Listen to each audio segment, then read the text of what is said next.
have new Tuff and copper blocks to play around with, along with a bit of a visual change to bats. Looks like we're starting here in a very cold biome, so I'll just do the usual thing of punching my way down through this tree so we have enough wood to get us started, and then obviously a lot of the meat and potatoes of this update is going to be in the caving. So I'm going to go and find a decent cave that we can get down into towards deep slate level, hopefully grab some copper along the way, and we'll pick up some Tuff from the lower levels of the world and return to the surface to see what it can do. Now from my starting tree I saw a cave on the side of this hill, and even though it's just going to go through to the other side, I can't resist going on through and seeing what's there. These always feel like natural picture frames to me. Nothing super interesting here, but here's our first coal at least, and there's some emerald ore up there, which is always a good omen for me. But now you're talking, it looks like we're coming up to a pit which is going to lead down into perfect, a dripstone cave, an ideal source of copper here in the early game, and there's even some copper waiting for me in this wall over here. Now naturally we're not going to be able to make any tools with this copper, so it doesn't help the progression at all, but it does help with the quest for more copper blocks. I'm going to split the copper between these two furnaces just so it can cook a little bit faster, and we've also got some iron across the way on the opposite side, and there's even some more copper on the way. Convenient. Now my main question is, to get these new copper blocks, am I going to need to craft a stone cutter? Because right now the stone cutter is the ideal companion for copper blocks, considering that it can convert regular copper into cut copper in a 1:4 ratio, which is better than the 1:1 you get in the crafting table. Let's start by crafting a single copper block and seeing if our recipes expand from there. They do. The recipes have unlocked, and it does look like a handful of them can use the stone cutter. So that's that question answered. I'm going to put the iron in this top furnace and move the rest of the copper into there. I'm going to grab the resources for another furnace so that we can quickly smelt some stone, because we will need 3 smooth stone to make ourselves a stone cutter, and in the meantime I can start using some of this iron to get upgrades to my tools. We've got the iron pickaxe done, we can make a stone cutter now, and now it's time to throw this block of copper into a stone cutter and take a look at some of these new things. First of all, we have chiseled copper, which again is a 1:4 ratio from a block of copper, where presumably you would have to craft that somehow, maybe even with cut copper slabs. And then we have copper grates, which are also a 1:4. Fantastic. Can't wait to smelt a bit more copper so that we can make some of these without sacrificing our only copper block. There we go. Let's make 1 set of each. We'll make chiseled copper out of that one and copper grate out of that one, but I want to look in the craftable stuff in here and see if the copper recipes appear. Obviously they can be waxed, so that does confirm that they age similar to regular copper. So the copper grate is 4 copper blocks in a crafting table in this diamond shape, and you end up with 4 copper grates for 4 blocks, so using the stone cutter is definitely better for those. And the chiseled copper only gives me waxed chiseled copper when I search for it in the recipe book, even though I should have unlocked the recipe for this. Oh, you can do the same thing with cut copper slabs. Okay, it's just because I hadn't produced any slabs yet, it hadn't learned the recipe for them. Interesting. So you can get that out of the stone cutter before you learn to craft it using cut copper slabs. Well, either way, now we've got hold of 8 of these, and I'm going to use this little hole in the wall as my base before we go any deeper into the cavern here, but we'll need to go down and get hold of some Tuff, because the Tuff variants look really cool to work with. But here's another interesting thing. We also have copper doors and trapdoors being added in this update, along with the copper bulb, but those aren't crafted using ingots. You can't use 6 copper ingots or 4 copper ingots to make a trapdoor in the same way that you can with 4 iron ingots to make an iron trapdoor. It also doesn't show up in the stone cutter at all. I don't think you can just put ingots in there, and I'm fairly certain that none of the copper blocks that we have made so far have come up with the recipe for the trapdoor. So I wonder what's up with that. The copper trapdoor recipe is here, and it does require 6 blocks of copper for 2 copper trapdoors, so that's really quite expensive, especially compared to the iron trapdoor. I will at least be able to get the material for copper trapdoors, and presumably the copper door is going to be 6 blocks, but in the door orientation, the same thing you would make out of wood planks. But once again, when you're using an iron door, you don't need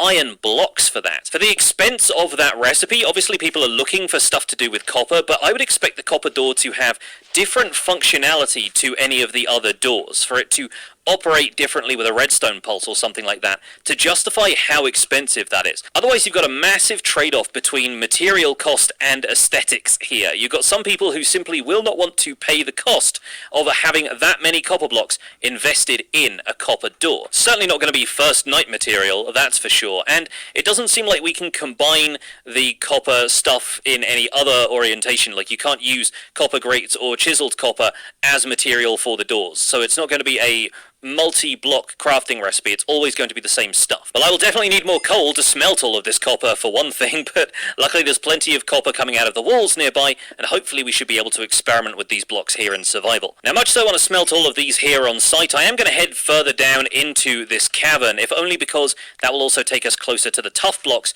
and we can see what all of this stuff looks like together. But I think I should probably craft a shield before I go down there, and check that I've smelted all of my food. So let me quickly get that taken care of, and I'll be right back. Okay, with the food in my hotbar, I'm slowly but surely going to make my way down into the Tuff layers of the world. I can already see a deposit of Tuff down there in the light, so we will aim for that, but first of all, I want to see if I can snag some iron from further up in the cavern here, since there is some of it lurking in this dripstone cave. Creepers are also helping me mine a bit of extra copper on the way, so I'm not going to ignore that. And down here, if we can take a quick leap into the water, fight our way through the skeletons and the zombies, there is a little deposit of iron waiting for us below the surface here, and I think I saw one on the floor of the cave just over here to our right. And fortunately for me, I have an easy waterfall ride down. There we go. This is probably the lowest I've been. Look, there's diamonds up there as well. Let's go and grab those real quick. I could do with a diamond pickaxe or something. It is honestly really novel to see snow falling on deep slate like that, but hopefully we have 1 or 2 diamonds here that we can turn into something useful. Looks like we got just the 2 diamonds there. Let's see if there's... Oh, there is a third. I looked up and I saw it straight away. Can I bridge over to that with the blocks I've got? Probably, although these zombies are going to give me a hard time. See if we can grab this diamond. No, it fell to the cave floor. Okay, well, I guess we'll be going down there for that. There we go. Steal the diamonds, sneak past the zombies, whoa, and run away. And of course, if I step out into the light, all of these zombies can burn in the sun, and they're not going to trouble me while I craft myself a diamond pickaxe. Alright, that's the entire tool progression done in about 20 minutes. Not too bad. I can really do with these skeletons not shooting me, though. And the main thing I want to grab from down here is, of course, the Tuff blocks, and you can see so many more recipes popping up there than we ever had for Tuff previously. Interestingly, one thing we have not seen so far is the recipe for the copper bulb popping up anywhere, so that's something else we might have to look into, and I wonder if redstone is going to be a component of that. Let's check that redstone recipe toast to see if it pops up with anything that looks like the copper bulb. I can't see it yet, but maybe we'll be able to find out more if we look in a crafting table. There's the copper bulb crafting recipe. Oh my gosh, it needs a blaze rod. Wow, we haven't had new recipes for blaze rods since the end rods were introduced. That's actually really cool. It's a good thing we have a diamond pickaxe now, because I'm going to need to go to the nether. We better make ourselves a nether portal somewhere up here on the surface. Oh, and I just noticed something else that was added in this update. Look at the bat up there. Now, I saw it very briefly. I think it might have despawned, because bats have just gotten a bit of an animation and texture overhaul. And it might be a little bit difficult to find them intentionally in survival, so maybe we should check that out in creative in a later portion of the video, but honestly, I think the new bat textures, from what I've seen in the screenshots, look really quite cool. They actually fly a bit like bats as well, like they have a bit more of a bat-like movement to them. And even though they don't have any kind of uses, I don't think any uses have been added for bats along with this artistic overhaul, we love to see attention being paid to older features and bringing them a little bit closer to the modern standards of Minecraft features, you know? Anyway, I'm going to look for a lava lake out here on the surface, since that's going to be a surefire trip to the nether, and once we find that, we can also do a little bit more smelting. We'll get some iron gear together, and it looks like we've got a Snow Plains village over here as well, so maybe that can be our base camp while we acquire a little bit more food. I'll pop down my furnaces in the center of the village here. We'll get a bunch of the iron and copper smelting so that we can experiment a bit more with these blocks. I wonder if this house with the chimney here even has a... Oh, it's got a furnace but not a blast furnace. Okay, some of the plains villagers have blast furnaces, which can make my job a little easier here. Nope, this one has a blast furnace. Okay, perfect. Sorry, buddy, I'm going to steal this for a second. That's probably one very confused armorer, but I'll take half of the stuff out of each of these 2 furnaces, and the blast furnace will smelt it just as fast. There we go. Now, while all of that stuff is smelting up, we need to take a look at these new Tuff blocks, because, oh my goodness, us, Tuff has gone from 0 to hero. We've had no Tuff variants to speak of. It's always just been a building block, and now, look at this. It even has stairs, slabs, and walls of the existing Tuff texture, which I think is a brilliant addition. I've long wanted these things for a bit of terraforming work, and I think the texture really fits stairs and slabs quite well. If you want an example of a texture that really doesn't fit stairs, have a look at prismarine brick stairs sometime, and notice how none of the lines in the prismarine brick texture really add up when you're looking at it in a stair texture. It'll really annoy you. You'll never look at it the same way again. But not only do we now have natural Tuff stairs and slabs, we also have polished Tuff, which can be made in a stone cutter. It's not like smooth stone that you have to smelt beforehand. It's more like polished andesite, right? So we can make a bit of that. We can make slabs, stairs, and walls of that as well. They're also giving us slabs, stairs, and walls of this new Tuff brick texture. That's amazing. And it has not one, but two chiseled textures. One that's associated with the bricks, and the other that's just chiseled Tuff. That is wild. Like, I don't know if any other block in the game currently has two chiseled variants, and just look at these. These are incredible. I would have loved to have these for my Empires builds, just because of the kind of classical Greek look to them. I feel like that'd be really cool for a civilization long lost, and it doesn't seem like they have any kind of rotation. Like, I'm trying to place this in different directions so that we could use this top texture as a side texture, or have this texture be vertical instead of horizontal, but it doesn't look like they do that. This is a cool one as well. That sort of looks like the underside texture of a shulker box to me. The spiral that it has on top of it, really interesting. So we can put this entire Tuff block family out here, and of course this is adding a lot into my inventory right now, so people are naturally going to grouse about there being a lack of new solutions for inventory space, but I expect they've got bits and pieces up their sleeves for the future. The whole inventory issue really is kind of a tough nut to crack, so fair play to Mojang for taking us on this journey in the meantime and giving us new blocks even before some of the inventory stuff is addressed. We've also got polished Tuff available to craft in our 2x2, so I can presume that that works more or less like any other polished stone type would. One thing I want to take a look at though, and something that I need some natural stone for, or at least some cobblestone that I can smelt. Let's grab a little bit from the underside of this village here, and I'll compare the Tuff bricks with some stone bricks, because that's going to be a weird relationship.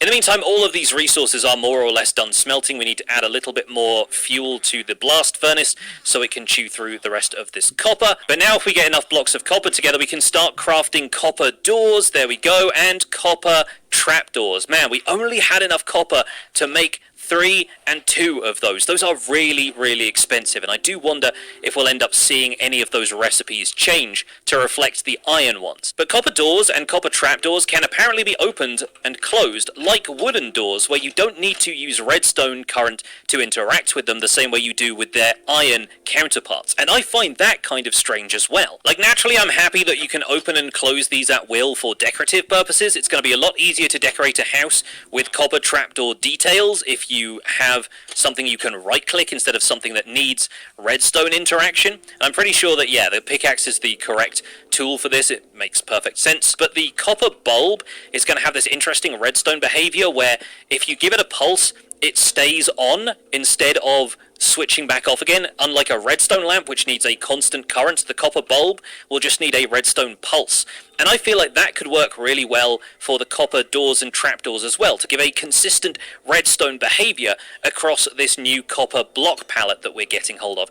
I think it'd be a really good idea if a redstone pulse opened a door and then kept it open, and the same with the trapdoor, because that way you can still detail with them, you can still leave them in a certain orientation, you could still have the copper trapdoors flip upwards against a wall like this, and it could also lead to you using trapdoors and doors in really interesting redstone contraptions, which I expect will be the function of the copper bulb for a lot of redstone creators. Anyway, back to what I was saying about the Tuff bricks. Sorry that I'm flip-flopping between lots of different topics here, but here we go. Here is the natural stone brick block that we're all used to, right? And I'm going to grab the Tuff bricks and put these side by side, and you will notice a difference more or less immediately.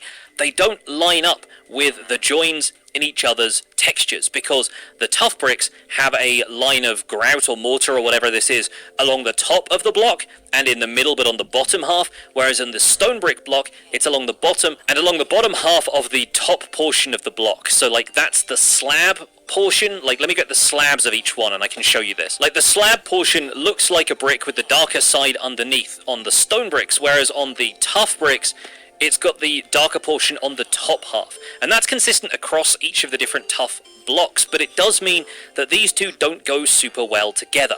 I would argue, however, that they are not meant to, because the rest of the texture really doesn't blend all that well either. If you look at the Tuff bricks, they are so much more embossed, they have this 3D texture to them, where the stone bricks are intended to look a lot more flat. And so, I'm not certain yet if these form a decent transition between Tuff and deep slate bricks, or, let's say, blackstone from the Nether, for example. And it started snowing in this little snowy village, which is unsurprising, I suppose. But yeah, you can't really see these two being used side by side unless you're looking at it from a distance, because up close all of the texture changes and all of the differences between these two bricks are going to drive you mad. It's really the stone brick texture but inverted in its entirety and given a bit more of a 3D embossed look to it. And I don't know how to feel about that yet, but I kind of like the fact that Tuff bricks are unique in a certain way. I'm not sure what the broader building community is going to think, but let me know what you think in the comments. It'd be really interesting to hear how people feel about that as a feature of Tuff bricks. In the meantime though, I cannot say enough good things about these two textures, and obviously if you stack chiseled Tuff bricks, you'll end up with the feature that they had in the trial chambers which we saw at Minecraft Live, where the segmented zigzag sections that are along the bottom row of each of these actually go together really nicely, and I like that a lot. You can kind of see it connect to the regular chiseled Tuff as well, because these are the chiseled Tuff bricks and that is just the chiseled Tuff texture. But yeah, I think those are going to be really fascinating for like designing mazes and labyrinths and stuff like that. It's really going to give that vibe. And we already know that the trial chambers are going to be made out of a series of these copper and Tuff blocks, so once you find one somewhere out there in the world, and they're not in this snapshot so I can't really do that in survival today, but once you find them they're going to have a lot of these blocks in them, and honestly I think the level of detail and the shading of these blocks actually goes together quite nicely. I think that's a really nice set of blocks to put together inside of a trial chamber. I am curious about a couple of other things with the copper grates. They've got a fantastic sound effect. They're very different to placing any other type of block. Like, these ones have that copper block sound to them, the one that already exists in the pre-existing copper block set. The copper grates, on the other hand, have a slightly lighter, more hollow sound to them, which is perfect for the block itself.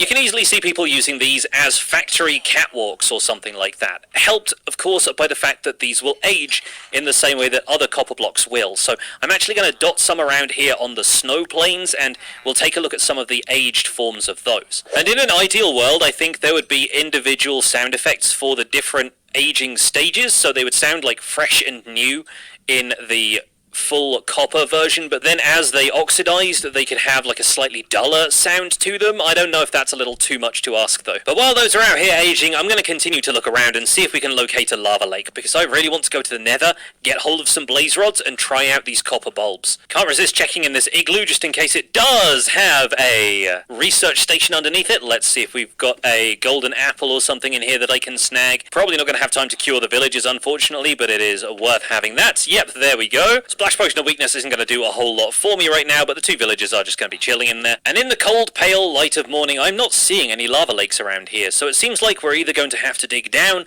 or continue exploring the surface for those. And I think I'll favour digging down for now, just since the copper blocks are up here on the surface aging while I do that, and it looks like there's a fairly convenient gully for us here. Let's drop off all of this extra stuff into a chest here, like all of the Tuff blocks and whatnot. We shan't be needing those. I'm going to craft myself a chest plate, some leggings, and probably a helmet. We're going bootsless, and so far it seems like only one of the doors has aged at one stage in the copper family, but let's compare the sound effects here. And let's see if this one is any different.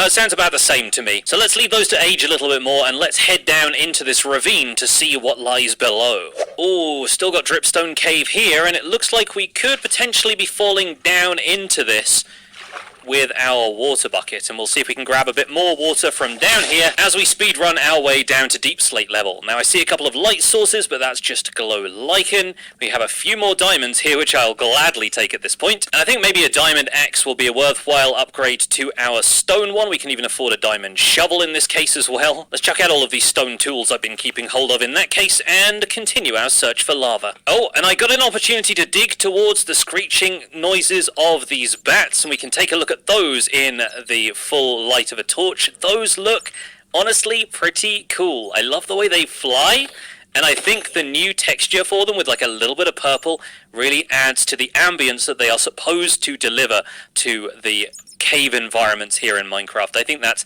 a really solid change. Certainly feels like an upgrade from the old, dull, boring bats that we are used to at this stage, so I will absolutely deliver my stamp of approval for that change. But we are down here at a fairly safe Y-49, and I don't hear any lava around me, so I think I'm going to dig down, maybe branch mine for some diamonds, and of course the bats are still getting in the way of mining like they always did. But if I go mining for diamonds down here, sooner or later I should encounter a lava lake, and the worst thing that happens is I find more diamonds. Oh yeah, no, this was absolutely worth it. That's enough to get me some diamond boots. At last, I have shoes. And I am hearing the popping of lava ahead of me, or perhaps above me. It's kind of difficult to tell at this point, but I think it's sort of in this direction.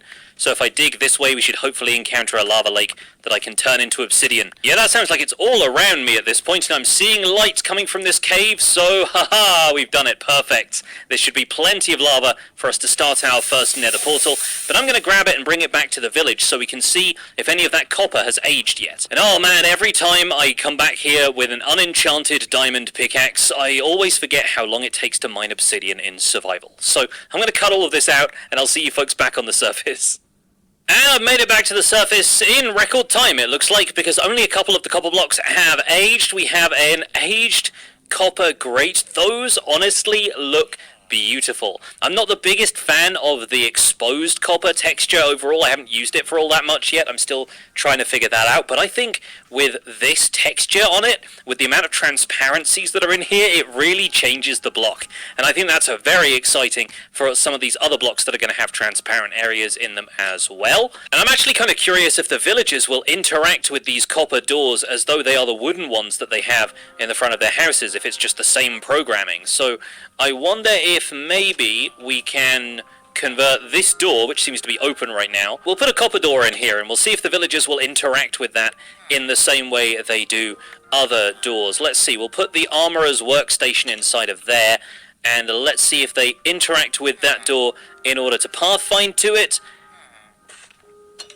Yep, it looks like they can. Okay, he was faked me out for a second there. I thought he was just going to run up to the door and not be able to open it, but he did. That's fascinating. I also came back with enough deep slate that we can compare polished deep slate and deep slate bricks to the tough brick textures just to see how those line up. Let's grab those from over here. So there is polished tough next to polished deep slate, and there is tough bricks next to deep slate bricks. And once again, these are the stone brick texture, just kind of recolored and shaded differently. So they are going to look very different to the tough bricks, which again I know is going to annoy a lot of people, but I am curious to see if they can add any other bricks that might line up with these a little better. Anyway, I'm going to drop the rest of the blocks in here, maybe bring a stack or so with me to the nether, because we are now able to go to the nether. Oh, hold up 1 second before we do though, because this copper grate has now aged, and I like that even more. There's so many little flecks of texture that make this a really cool looking block. Overall, I think copper grates are the block that I'm most excited about, even though doors and trapdoors are a big deal for copper. I just think these little guys are really cool, and the chisel blocks are cool too, but I just like the copper grates. I love the fact that they've got a full block but with some transparency. Imagine making copper trees out of these or something. That'd be really quite cool. But the time has now arrived for us to go to the nether, and if you expected me to return from that cave with only 10 obsidian, then you'd be wrong. We are saving 4 of it for an enchantment table, and we're going to continue to make the jankiest nether portals around. But in the meantime, I've got a flint and steel on me. Let's see if there's a nether fortress nearby. Oh, we'll be lucky if there is, and it looks like there is not. We are right next to a crimson biome. Let's see if we can spot a... Oh, there's a fortress right there! We did get lucky in the end. Although I have done the usual thing I do and completely forget to bring any gold armor to the nether, but one of those piglins has just got chased away by a zombie piglin, so I think we can make a run for it and just pillar up. And we are in. Okay, we are one blaze encounter away from being able to mess around with copper bulbs. Let's see if we can make our way to the exterior of the fortress. Yep, this way definitely. And I think somewhere down these corridors we might have some internal blaze spawners. We'll have some that are buried in the netherrack blocks. I'm going to assume that at least one, yep, is down there at the end of that corridor. Of course, all of the corridors have lava spilling out into them, but that's fine. We can block that off with a deep slate. And unfortunately, this one even exposes itself to the open air, so I'm going to have to do a little bit of shield blocking to make sure I can take down these blazes without getting taken out myself. There we go. That's 2. We do have blaze rods, so that's a good start. And I want to mess with at least 4 blaze rods if I can, because that way we'll be able to get copper bulbs in all 4 oxidation stages. Although I'm running low on food now, so that might be a bit of a tall order. We will see. There we go, there's our 4th rod. Let's make it out of here. And let's grab some quartz on the way back to see if we can take a look at comparator interactions as well. Can never resist a loot chest. Of course, this one only has 3 saddles in it. Well, at least it has an easy escape. And we are back across the nether, back to our portal, and back to the overworld to mess with copper bulbs. What an adventure! We've made it back, and now we should be able to smelt some copper that I had with me the whole time, so that we can try and craft a copper bulb or 2. So with 3 blocks of copper arranged like so, a blaze rod and a piece of redstone dust, oh, you get 4 from the recipe. That's something I hadn't realized from our previous look at these just in the crafting interface. So these honestly have a pretty cool texture even when they are just switched off. They've got that brown texture in the middle, which actually goes really nicely with the copper texture. Let's space these out across the village so we've got a bit more room to look at them. Of course, we'll be spacing these 4 blocks apart. And the way these apparently work is that you switch them on with a redstone pulse and they stay on. But that little redstone crystal in the center of the texture is the thing that shows you whether or not they are currently receiving a redstone current. So in theory, you could power one of these on and off with a lever, but it wouldn't work in quite the same way. Because, like, if you switch this thing on with a lever, of course it's going to stay like that, and it's going to keep the red dot in the center, but when you switch the lever off, it's not going to turn the light off until you switch the lever back on again to give it a new redstone pulse. It's kind of like the crafter. It can't be powered constantly with a redstone signal. It has to be switched on and off like that, which is going to create some interesting things. I did say I was going to make a comparator to test these out, so we might as well do that. And that should tell us that when a copper bulb is lit, it outputs a signal strength of 15 when detected by a comparator. And when it's switched off, the comparator will no longer have any kind of signal. But fortunately for us, this one over here has already started to age, so we can test that with a comparator as well. And in this case, you will see that the comparator still reads a signal strength of 15, so it's not detecting the aging stage of the copper bulb itself. What it's detecting is the copper bulb's powered state, whether it is on or off, regardless of whether a redstone current is currently emitted. So effectively, this turns this block into a power component as long as it's connected to a comparator. And that could lead to some really interesting interactions. For example, oh, it's aged another stage and I love that one even more.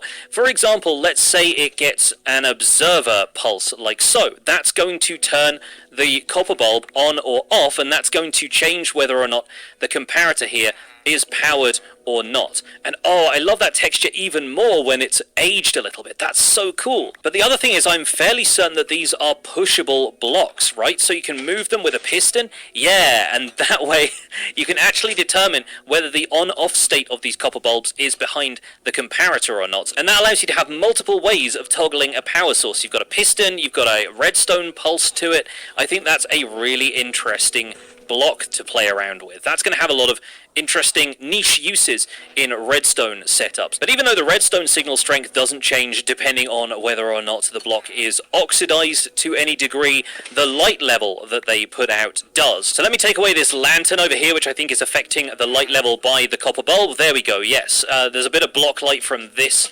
lantern and this lantern as well, so we'll remove those. And there we go. This copper bulb is giving off a light level of 8, which is, I believe, the first light source that is capable of producing a light level of 8. And if we scrape off the oxidation, it goes back to being an exposed copper bulb, and now it's giving off a light level of 12. The fresh copper is giving off a light level of 15, and if it oxidizes all the way to its final stage, then it will be an even dimmer light with a light level of 4. And unfortunately, I don't have any beehives in the surrounding forests. I spawned in a very cold biome, so I can't get hold of any honeycomb, but you can, of course, wax any of these copper bulbs or any of the copper blocks, some of which have aged a few more stages, so we get to see them in some of their different aged forms. And these are honestly really beautiful looking once they have some of that copper age applied to them. Like, just look at what the depth and shading of these blocks does with the color that's already applied to them by the copper aging kind of pattern that we already know,